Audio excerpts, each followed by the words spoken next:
દિવાળીનો તહેવાર નજીક આવી રહ્યો છે। આ દિવાળીના તહેવાર પર વરસાદ દિવાળીના રંગમાં ભંગ પાડી શકે તેવી પણ શક્યતા છે। દિવાળીના તહેવારમાં વરસાદ વિઘ્ન બની શકે છે। દક્ષિણમાં તાપી, ડાંગ, સુરત સહિતમાં માવઠાની અસર વર્તાઈ રહી છે। અમરેલી, ભાવનગર, ગીર સોમનાથમાં પણ વરસાદી માહોલ જામી શકે છે। તો સમાચાર સામે આવ્યા છે। 16 થી 19મી ઓક્ટોબર સુધી છૂટોછવાયો વરસાદ રહેશે। આમ દિવાળીના તહેવારમાં વરસાદ વિઘ્ન બની શકે છે। 16મી ઓક્ટોબરે તાપી, નવસારી, ડાંગ, વલસાડમાં પણ વરસાદ પડી શકે તેવી શક્યતાઓ છે। તો 17મી ઓક્ટોબરે ભાવનગર, અમરેલી, ગીર સોમનાથમાં પણ મેઘરાજાનું આગમન થાય તેની આગાહી છે। દીવ, તાપી, નવસારી, ડાંગ, વલસાડ, દમણ સહિતના વિસ્તારમાં પણ આગાહી અપાઈ છે। 18મી ઓક્ટોબરે ભાવનગર, અમરેલી, દીવ સહિતના વિસ્તારમાં પણ વરસાદ પડી શકે છે। તો 19મી ઓક્ટોબરે દીવ, તાપી, નવસારી, ડાંગ સહિતના વિસ્તારમાં વરસાદી માહોલ જામશે। આમ 16 થી 19મી ઓક્ટોબર સુધી અલગ અલગ વિસ્તારોમાં તહેવારના સમય દરમિયાન વરસાદ વિઘ્ન બની શકે છે। વરસાદ દિવાળીના રંગમાં ભંગ પાડી શકે છે। ઉલ્લેખનીય છે, ચોમાસાની વિદાય થઈ રહી છે ત્યારે ફરી એકવાર દિવાળી તહેવારમાં વરસાદ વિઘ્ન બની શકે છે।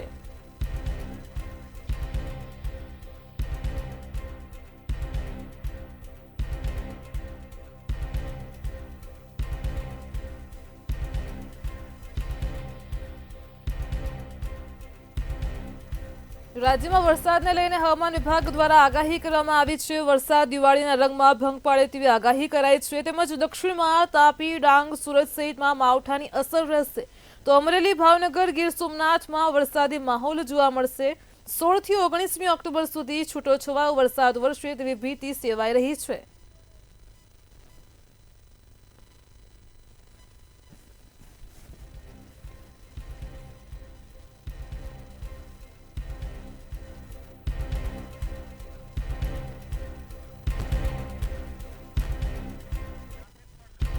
તો રાજ્યમાં વરસાદને લઈને હવામાન વિભાગની ફરી એકવાર આગાહી સામે આવી છે। દિવાળીમાં વરસાદ વિઘ્ન બની શકે છે। નવરાત્રી પછી દિવાળીના તહેવારના રંગમાં પણ વરસાદ ભંગ પાડશે। ઉલ્લેખનીય છે, 16 થી 19મી ઓક્ટોબર અલગ અલગ વિસ્તારોમાં વરસાદી માહોલની આગાહી છે। ખાસ કરીને દક્ષિણ ગુજરાતમાં તાપી, ડાંગ સહિતમાં માવઠાની અસર વર્તાશે। 16, 17, 18, 19 आइसोलेटेड जगह में दक्षिण गुजरात की जो ज़िला है जैसे नवसारी, वलसाड, दमन दादरा नगर हवेली, तापी, डांग, इसमें हल्का से मध्यम बरसात का संभावना रहेगा। બોટાદમાં પોલીસ અને ખેડૂતોની વચ્ચે ઘર્ષણ થયું હતું અને ત્યાર પછી બોટાદમાં પોલીસનો ચુસ્ત બંદોબસ્ત ગોઠવવામાં આવ્યો છે। આમ બોટાદ એપીએમસીમાં ઘર્ષણ પછી સમગ્ર બોટાદ શહેર પોલીસ છાવણીમાં ફેરવાયું છે। શું છે વધુ વિગતો જોઈએ ખાસ રિપોર્ટમાં। બોટાદના હળદળ ગામે ખેડૂતો અને પોલીસ વચ્ચે ઘર્ષણ થયું હતું। આ અંગે તપાસ શરૂ કરવામાં આવી। રાત્રે ભાવનગર રેન્જ આઈજી ગૌતમ પરમાર હળદર પહોંચ્યા તેમજ બોટાદના હળદળ ગામે પરિસ્થિતિનો તાક પણ મેળવ્યો હતો। તેમજ હળદળ ગામમાં પોલીસનો ચુસ્ત પોલીસ બંદોબસ્ત ગોઠવવામાં આવ્યો। ત્યારે હિંસક અથડામણ મામલે આપના નેતાઓ સામે હત્યાનો પ્રયાસ, ષડયંત્ર, ગેરકાયદેસર મંડળી સહિતની ધારાઓ હેઠળ એફઆઈઆર દાખલ કરાઈ છે। પ્રવીણ રામ, રાજુ કરપડા સહિતના નેતાઓ પર એફઆઈઆર દાખલ થઈ છે। તેમજ 85 લોકો સામે નામજોગ ફરિયાદ પણ દાખલ થઈ છે। ખેડૂતો દ્વારા કડદો બંધ કરવાની માંગ સાથે ગઈકાલે દિવસભર આંદોલન કરવામાં આવ્યું હતું। રાત્રે પણ ખેડૂતોએ વિરોધ ચાલુ રાખીને યાર્ડમાં ભજન કીર્તન કરવાનું શરૂ કરતા મામલો ગરમાયો હતો। મોડી રાત્રે પોલીસે ખેડૂત આગેવાન રાજુ કરપડાની ધરપકડ કરી હતી। રાજુ કરપડા કિસાન સંગઠન આમ આદમી પાર્ટીના પ્રદેશ પ્રમુખ છે। તેમની ધરપકડ બાદ આમ આદમી પાર્ટીએ ખેડૂતોની મહાપંચાયત બોલાવી હતી, પરંતુ આ મહાપંચાયતને પોલીસ તરફથી પરમિશન મળી ન હતી, જેના કારણે ખેડૂતો મહાપંચાયત આખરે પોલીસ અને ખેડૂતો વચ્ચેના ઘર્ષણમાં પરિણમી હતી। પોલીસ પર ખેડૂતોના ટોળાએ પથ્થરમારો કરતા મામલો વધુ ઉગ્ર બન્યો। પોલીસે ટોળાને વિખેરવા માટે ટીયર ગેસના સેલ પણ છોડ્યા। પથ્થરમારામાં 5 થી વધુ પોલીસ કર્મચારીઓને ઈજા થઈ હતી। જ્યારે હળદળ ગામના લોકોનો આક્ષેપ છે કે પોલીસે ઘરોમાં ઘૂસીને નિર્દોષ લોકોને માર માર્યો હતો। હવે મારા છોકરા ઘરે બેઠા બાઠો વાંચતો હતો, ત્યાંથી આવી અને કોઈ આ દિવાલું ઠેકીને અંદર પડ્યા એટલે એને પોલીસવાળાએ વ્યામના દ્રશ્ય લઈ અને અંદરથી કોઈ બીજા ન થયા હતા છોકરાઓને પકડી લઈ જાય મુકાવતા તો બૈરાવને પણ મારીને લઈ ગયા, મુકાઈને વૈયા ગયા લઈને પોલીસવાળા। પણ મોઢે બાંધીને કોક આવ્યા હતા, એ ગમે ગામના હોય એ તો આપણને ખબર હોય। 30 40 જણા હતા એના પહેલાં કાંકરી સાળો કર્યો અને પછી મોટા ગજાડા ઘા કરવા માંડ્યા. એટલે પબ્લિક બધી ભાગવા માંડે. પછી પોલીસ ખાતું આવ્યું. ઘરમાં જે હતા નાના છોકરા એને ગોટાવાળી કરી બધાને મારવા જ મળ્યા. ગરમેન્ટ લઈ ગયા છે અને ઠેકીને લઈ ગયા અને બાણા ખોલીને લઈ ગયા. અમે મજૂરી માણસ હીરા ગણતા હતા. પોલીસ વાળા શું કરીને લઈ ગયા છે? હા કે આલો પથ્થર સુલે માર્યા. અમે ગુનામાં નથી, અમે જોવા નતા ગયા. અમે પથ્થર નથી માર્યા, અમને લઈ ગયા છે. દાડીએ ગઈ હતી, દાડીએથી આવી છું, ટિફિન મૂક્યું ત્યાં છોકરા મીંડા રોવા. એ કે મમ્મી પોલીસ વાળા મારા પપ્પાને લઈ ગયા. આખી રાત છોકરા હતું તા ઘડીક ત્યાં જાગી જાય. તમારો કોને કર્યો તો એ કે તમને ખ્યાલ છે? ના નહીં કામી કે કામી થાય ને બપોર હુતા નું પડી ગયા. બોટાદ એપીએમસીમાં કડદાના વિવાદને લઈ કિસાન પંચાયત મળી હતી. કિસાન પંચાયતની પોલીસ દ્વારા કોઈ મંજૂરી અપાઈ ન હતી. ખેડૂતોની મુખ્ય માંગ છે કે કડદો બંધ થવો જોઈએ. ખેડૂતોનો આક્ષેપ છે કે બોટાદ માર્કેટિંગ યાર્ડમાં કપાસના વેપારીઓ દ્વારા મનસ્વી રીતે કડદો કરી અને ખેડૂતો સાથે છેતરપિંડી કરવામાં આવે છે, જેના કારણે ખેડૂતોને કપાસના વેચાણ પર મોટું નુકસાન થઈ રહ્યું છે અને કપાસનું વેચાણ ખેડૂત કરે તો તેના કપાસમાંથી કટકી પણ કરવામાં આવે છે. યાસીન માંકડ, મંતવ્ય ન્યૂઝ, બોટાદ. બોટાદ એપીએમસીમાં ખેડૂતોની કડદાના માંગને લઈને જે વિગત સામે આવી તેમાં હવે ખેડૂતો વિફર્યા છે. ઉલ્લેખનીય છે કે ઘર્ષણ થયું હતું પોલીસ અને ખેડૂતો વચ્ચે. ત્યારે આ વચ્ચે ખેડૂતોને ન્યાય મળે તે માટે કોંગ્રેસ કામ કરી રહી છે. ભાજપના કાળા કારનામાને છુપાવનાર પોલીસ ખેડૂત પર અત્યાચાર કરે છે. બોટાદની હિંસા માટે પોલીસ જવાબદાર છે. ભાજપના ઇશારે કામ કરતી પોલીસ બુટલેગર પર ક્યારે કાર્યવાહી કરશે? ગુંડાગીરી કરતા અસામાજિક તત્વો સામે પોલીસ ક્યારે કાર્યવાહી કરશે? કિસાન કોંગ્રેસ પણ 15મી ઓક્ટોબરથી ભાવ મામલે કાર્ય કરશે. ગુજરાતના ખેડૂતોને ન્યાય મળે તેના માટે કોંગ્રેસ પક્ષ લાંબા સમયથી વિવિધ મુદ્દા ઉપર અમે લડત આપી રહ્યા છીએ. કિસાન કોંગ્રેસ 15મી તારીખથી સૌરાષ્ટ્રના તમામ તાલુકા મથકો ઉપર મગફળીના પૂરતા ભાવ મળે અને ખેડૂતોને ન્યાય મળે એ મુદ્દા ઉપર કોંગ્રેસ પક્ષ આગળ વધવાની છે. બોટાદની હિંસા માટે ભારતીય જનતા પાર્ટીના ઇશારે કામ કરતી પોલીસની સીધી જવાબદારી બને છે. બોટાદ માર્કેટિંગ યાર્ડમાં આજથી કપાસની હરાજી શરૂ થઈ ગઈ છે. પોલીસના ચુસ્ત બંદોબસ્તની વચ્ચે કપાસની હરાજી શરૂ કરાઈ છે. એપીએમસીના ચેરમેન મનહર માતરિયાએ આ અંગે જાહેરાત કરી હતી. કડદાના વિરોધના કારણે છેલ્લા 3 દિવસથી માર્કેટિંગ યાર્ડ બંધ હતું. હવે ફરીથી હરાજી શરૂ થઈ છે. યાર્ડ ફરીથી શરૂ થતાં વાહનોની અવરજવર પર શરૂ થઈ ગઈ છે. તો યાર્ડ દ્વારા હરાજી શરૂ રાખવાની જાહેરાત થતાં ખેડૂતો મોટી સંખ્યામાં પોતાના કપાસનો માલ લઈને યાર્ડમાં પહોંચ્યા હતા. વેપારીઓ, કમિશન એજન્ટો દ્વારા હરાજી કરાઈ અને આ સમગ્ર મામલે હરાજી શરૂ કરાઈ છે. આજે માર્કેટિંગ યાર્ડ રાબેતા મુજબ શરૂ થઈ ગયું છે અને તમામ ખેડૂતોને કોઈ આંય કણે ચિંતા કરવાની જરૂર નથી. એપીએમસી હર હંમેશ માટે ખેડૂતો સાથે છે અને બોટાદનું માર્કેટિંગ યાર્ડ આજે સોમવારથી જ તે ધમધમતું થઈ ગયું છે અને ખેડૂતોએ તમામ ખેડૂતો કપા લઈ અને બોટાદ માર્કેટિંગમાં આવે એવી વિનંતી. ગુજરાતના શિક્ષણ જગતને શર્મસાર કરી તેવી એક ઘટના પ્રકાશમાં આવી છે. સુરતની સરકારી શાળાનો આ કિસ્સો પ્રકાશમાં આવ્યો છે કે જેમાં નોનવેજ પાર્ટી ચાલી રહી હતી. સમગ્ર મામલે શાળા દ્વારા હાલ તો આચાર્યને નોટિસ ફટકારવામાં આવી છે. શું છે વધુ વિગતો જોઈએ ખાસ રિપોર્ટમાં. પ્રાપ્ત માહિતી અનુસાર સુરત મનપાની સ્કૂલ નંબર 342માં એક ઘટના બની હતી, જ્યાં સરકારી શાળામાં વિદ્યાર્થીઓ માટે ગેટ ટુગેધર કાર્યક્રમનું આયોજન કરવામાં આવ્યું હતું. સમગ્ર આયોજનમાં શાળામાં ભોજનના નામે નોનવેજ પાર્ટી કરવામાં આવી હતી. ગેટ ટુગેધરના નામે બાળકોને નોનવેજ પીરસવામાં આવ્યું હતું. ચોંકાવનારી બાબત એ છે કે નોનવેજ પીરસવાના સમયે પરિસરમાં આવેલી માતા સરસ્વતીનું મોં ચૂંદડીથી ઢાંકી દેવાયું હતું. સમગ્ર કાર્યક્રમના વિડીયો પણ સામે આવ્યા છે, જેમાં શાળાના પ્રાંગણમાં નોનવેજ બનીને પીરસાયું હોય તેવા દ્રશ્યો જોવા મળ્યા હતા. તેલુગુ સમાજના ધોરણ 7ના ભૂતપૂર્વ વિદ્યાર્થીઓ દ્વારા આ પ્રકારનું આયોજન કરવામાં આવ્યું હોવાનું સામે આવ્યું છે. આ સાથે જ આ કાર્યક્રમમાં સ્કૂલના પ્રિન્સિપાલ પણ હાજર રહ્યા હતા. મારા ખ્યાલથી કઈ ચિકન પાર્ટી જેવું આયોજન કર્યું હતું અને તાત્કાલિક આચાર્યનો સંપર્ક કરતા એને એવું કહ્યું કે મારે કોઈ પરમિશન લીધી નથી. આચાર્ય પોતાના મનસ્વી રીતે આવી રીતે જે પાર્ટી કરી છે એ ખૂબ જ ગંભીર બાબત છે અને આવનાર દિવસોમાં એટલે કે આજે જ એમની તપાસ કરીને એના પર કડકમાં કડક કાર્યવાહી કરવામાં આવશે અને સસ્પેન્ડ કરવા જેવી એ પણ કરવામાં આવશે. એમને સસ્પેન્ડ કરવા માટેની પણ તૈયારી અમારા દ્વારા કરવામાં આવી છે. ચિકન પાર્ટીનો મામલો ગરમાયા બાદ શિક્ષણ સમિતિ દ્વારા આચાર્ય પ્રભાકરને સસ્પેન્ડ કરાયા છે. અગાઉ શિક્ષણ સમિતિએ શાળાના આચાર્ય પ્રભાકરને નોટિસ પાઠવી કૃત્યને ખૂબ જ નિંદનીય ગણાવ્યું હતું. આ ગંભીર મામલે આજે નગર પ્રાથમિક શિક્ષણ સમિતિની ટીમ શાળા પર જઈને સ્થળ સ્ટાફ અને અન્ય શિક્ષકોની તપાસ કરશે. બ્યુરો રિપોર્ટ, મંતવ્ય ન્યૂઝ. સુરત જિલ્લામાંથી ભૂઈમાંનો એક ચોંકાવનારો કિસ્સો પ્રકાશમાં આવ્યો છે કે જેમાં 3 વર્ષની દીકરીને માતાજીનો અવતાર કહી ધૂણાવવાનું શીખવવામાં આવ્યું છે. છેલ્લા 10 થી 12 વર્ષથી માતા પિતાએ ભૂઈમાને શ્રદ્ધાળુઓ સામે ધર્મના નામે ઉપસાવી રૂપિયા કમાવાનું સાધન બનાવી દીધું. ભૂઈએ ચોથા સમક્ષ સ્વીકારી લીધું કે 3 વખત રડીને કહ્યું હતું કે મારે ધૂણવું નથી, તેમ છતાં પણ દબાણથી ધૂણાવ્યું અને ન કરવાથી ઢોર માર પણ પડતો હતો. આરોપીઓ જયસુખ ને પ્રિયા બરવાડિયા સામે છેતરપિંડીનો ગુનો નોંધાયો છે, જ્યારે વિજ્ઞાન જાથા સમગ્ર મામલે કાર્યવાહી કરી રહી છે.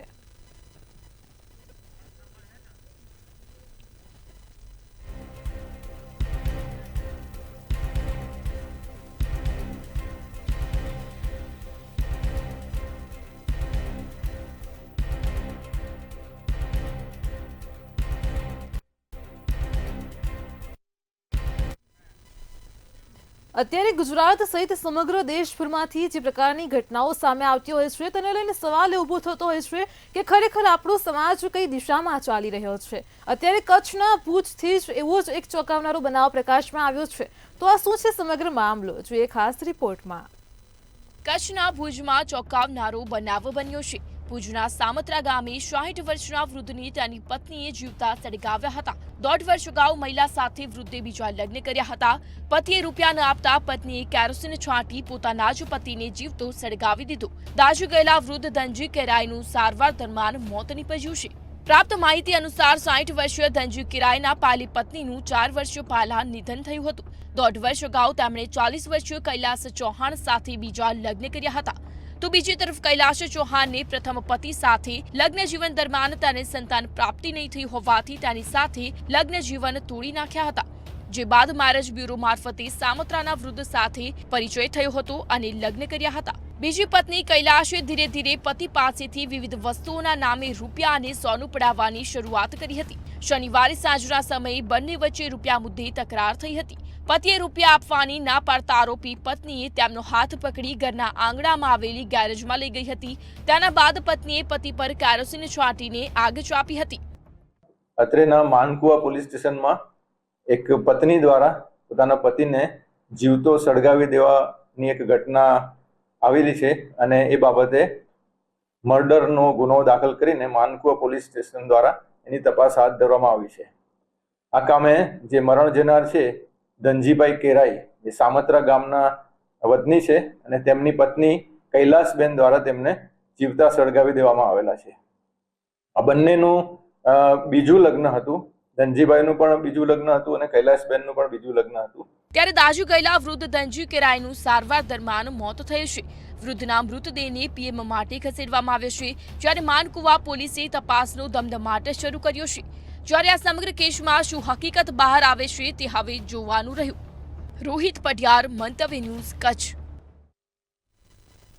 વડોદરાની MS યુનિવર્સિટી ફરી એકવાર ચર્ચામાં આવી છે. ઉલ્લેખનીય છે કે સરસ્વતી ધામમાં શરમજનક આ કિસ્સો પ્રકાશમાં આવ્યો છે કે જેમાં MS યુનિવર્સિટીમાં ચાલુ ક્લાસમાં વિદ્યાર્થીએ વિદ્યાર્થીનીને ચુંબન કરતો વિડીયો વાયરલ થયો છે.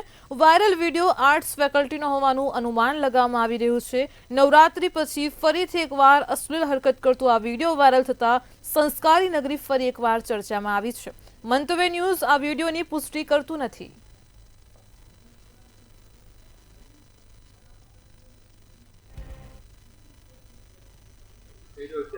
तू पूछो क्या वीडियो अंदर घटना बनी, इधर देख के बोलना है जी.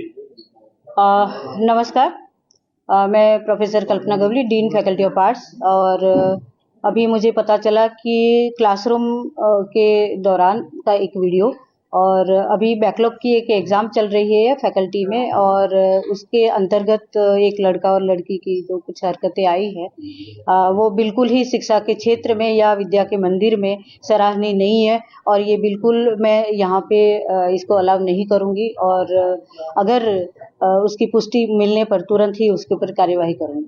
कैसे कार्यवाही होगी अब, जो क्योंकि सीसीटीवी भी है? और बिल्कुल वीडियो के आधार पर हम उसकी पहचान। વડોદરાના અકોટા વિસ્તારમાં અકસ્માતની ઘટના બની હતી અને અકસ્માતમાં નિવૃત્ત પીએસઆઈની ગંભીર બેદરકારી સામે આવી છે। અકોટા ગાર્ડન 4 રસ્તા પાસે નિવૃત્ત પીએસઆઈ અકસ્માત સર્જ્યો હતો। પીએસઆઈ ધીરજ પરમાર નશાની હાલતમાં કાર ચલાવતા હોવાનો આરોપ છે। અકસ્માતમાં યુવતીને ગંભીર ઈજા પહોંચતા સ્થળ પર ભીડ એકઠી થઈ હતી। લોકોને જાણ કરતા જ પોલીસ કાફલો પણ ઘટના સ્થળે દોડી આવ્યો હતો। અકસ્માત સર્જ્યા પછી પીએસઆઈ રસ્તા ઉપર લોકો સાથે બફાટ કરી રહ્યા હોવાનો વિડીયો સોશિયલ મીડિયામાં વાયરલ થયો છે। તો પીએસઆઈ નફટાઈથી કહ્યું હતું કે અગાઉ પણ જેની ગાડી ઠોકી હતી તેને 10,000 આપી ચૂક્યો છું, હવે મારી પાસે પૈસા નથી, કાલે આપી દઈશ। આ ઘટનાના પગલે દોડી આવેલી પોલીસે અકસ્માત સર્જનાર નિવૃત્ત પોલીસ અધિકારીને ઝડપી લીધો છે। સમગ્ર મામલે વધુ કાર્યવાહી પણ હાથ ધરી છે।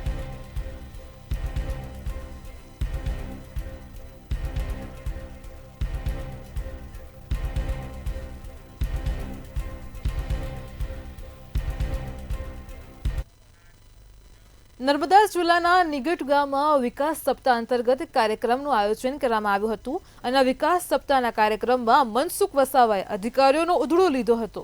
આદિવાસીઓના ઘરનું વીજ કનેક્શન કાપતા મનસુખ વસાવાએ મામલતદારને મંચ પર ખખડાવ્યા હતા તેમજ કહ્યું કે મામલતદાર છો, ગામના રાજા નથી। તેમજ ખેડૂતોના પાકના ભાવને લઈને વેપારી પર મનસુખ વસાવા અકળાઈ ગયા હતા। લાઇટ બિલ પણ ભરે છે, ઘરવેરો પણ ભરે છે, 15-20 વર્ષથી કોઈને કઈ દેખાયું ના, ને હમણાં 10 દિવસ નોટિસ આપવાનું ચાલુ કર્યું છે, એમનો વીજ કનેક્શન કાપી નાખ્યું છે। ભાઈ આ બહુ ગંભીર બાબત છે।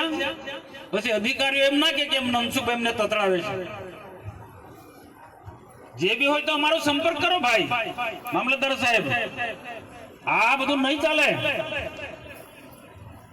તમે મામલતદાર થઈ કે અહીંયા તાલુકાના રાજા નથી એટલું સમજી લેજો। કોઈ ગરીબ લોકોને રંજાડવાનું એક કોઈ સંજોગોમાં ના ચલવી લે। ભાવનગર જિલ્લાના સિહોર તાલુકામાં છેલ્લા 4 મહિનાથી વરસાદી માહોલ હતો અને તેને લઈને ખેડૂતોના પાકને મોટા પાયે નુકસાન થયું છે। ઉલ્લેખનીય છે કે 4 મહિનાથી પુષ્કળ વરસાદના કારણે લીલો દુષ્કાળ જેવી પરિસ્થિતિ ઊભી થઈ છે। કપાસ અને મગફળીના પાકને ભારે નુકસાન થયું છે, જેના કારણે જગતના તાત કહેવાતા ખેડૂતો લાચાર બન્યા છે। છેલ્લા 10 વર્ષના રેકોર્ડમાં 175% વધુ વરસાદ પડ્યો। મોટી સંખ્યામાં ખેડૂતો અને કોંગ્રેસ કાર્યકર્તાઓ કપાસના ઝીંડવા લઈને મામલતદાર કચેરી પહોંચ્યા હતા અને તેઓએ મુખ્યમંત્રી અને પ્રધાનમંત્રી પાસેથી સ્પેશિયલ સહાય પેકેજની માંગ કરી છે તેમજ તાત્કાલિક સર્વેની જરૂરિયાત પણ વ્યક્ત કરી છે।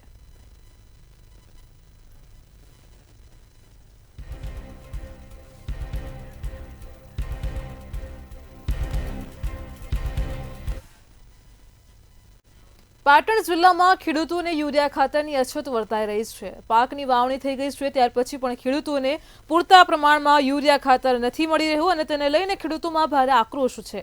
તો યુરિયા ખાતરની અછતના કારણે ખેડૂતોને ભારે હાલાકી પડી રહી છે। પાક માટે જરૂરી ખાતર ન મળતા વ્યાપક અસંતોષને ખેડૂતોએ રોષ પણ ઠાલવ્યો છે। તેમજ ગુજકો માસોલ ડેપો અને કિસાન સમૃદ્ધિ કેન્દ્ર ખાતે લાઈનો લાગી છે। એક ખેડૂતને માત્ર 2 કે 3 ખાતરની થેલી આપવામાં આવતા ખેડૂતોમાં રોષ છે। ખાતર નહીં મળે તો વાવેતરમાં નુકસાન થવાની ભીતિ પણ સેવાય છે। વહેલી તકે ખાતર ઉપલબ્ધ થાય તેવી ખેડૂતોએ માંગ કરી છે।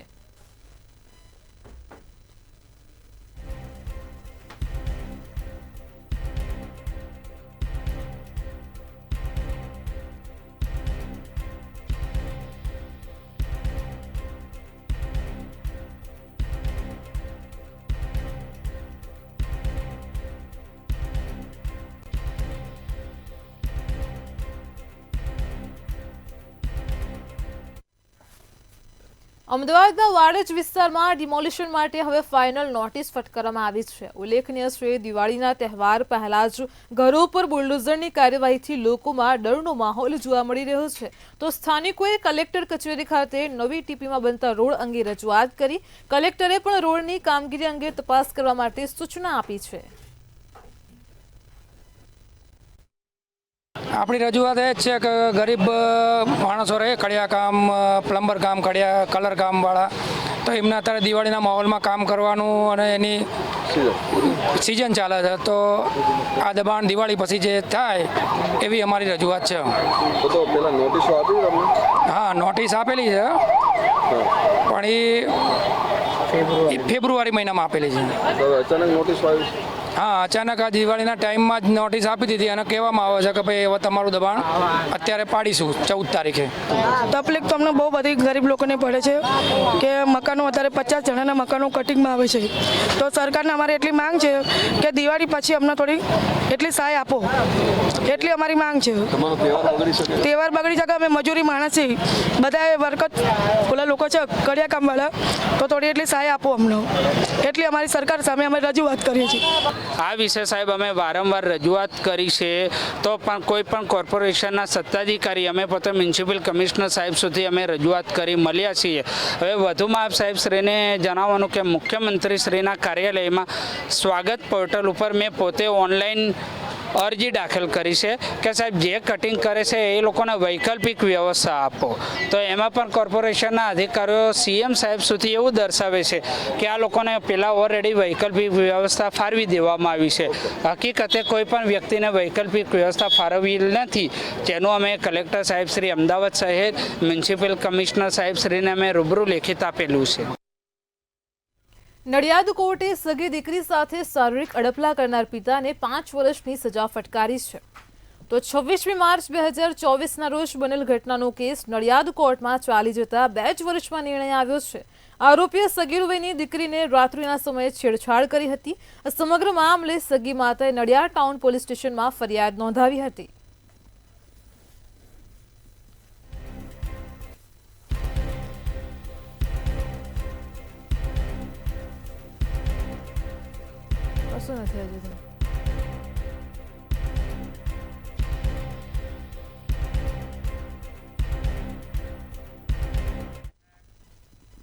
વડોદરાથી સમાચાર મળી રહ્યા છે. વડોદરા જિલ્લામાં વિદ્યાર્થીઓ વચ્ચે હવે મારામારી થઈ છે, તેને લઈને સમાચાર સામે આવ્યા છે. તો વડોદરામાં હવે વિદ્યાર્થીઓની વચ્ચે જાહેરમાં જ મારામારીનો મામલો પ્રકાશમાં આવ્યો. સયાજીનગર ગૃહ સામે રોડ પર વિદ્યાર્થીઓ બાખડ્યા હતા. જાહેરમાં જ મારામારી કરી છે. સગીર વયના વિદ્યાર્થીઓ કોઈ વાતને લઈને જાહેરમાં જ ઝઘડી રહ્યા હતા. વિદ્યાર્થીઓ વચ્ચે મારામારીનો વિડીયો ખૂબ જ વાયરલ થયો છે. તો સંસ્કારી નગરી વડોદરા ફરી એકવાર ચર્ચામાં આવી છે. ઝઘડો કરતા વિદ્યાર્થીઓ જીબી સ્કૂલના હોવાની ચર્ચા સામે આવી રહી છે. જાહેરમાં જ વિદ્યાર્થીઓ બાખડી રહ્યા છે. દ્રશ્યો પણ સામે આવ્યા છે. રાહદારીઓએ વિદ્યાર્થીઓને વિખેરીને મામલો ઠાળે પાડ્યો હતો. તો સયાજીનગર ગૃહ પાસે રોડ પર વિદ્યાર્થીઓ બાખડ્યા હતા. ઝપાઝપીના દ્રશ્યો વડોદરાથી સામે આવ્યા છે. સગીર વયના વિદ્યાર્થીઓ કોઈ વાતને લઈને ઝઘડી પડ્યા હતા.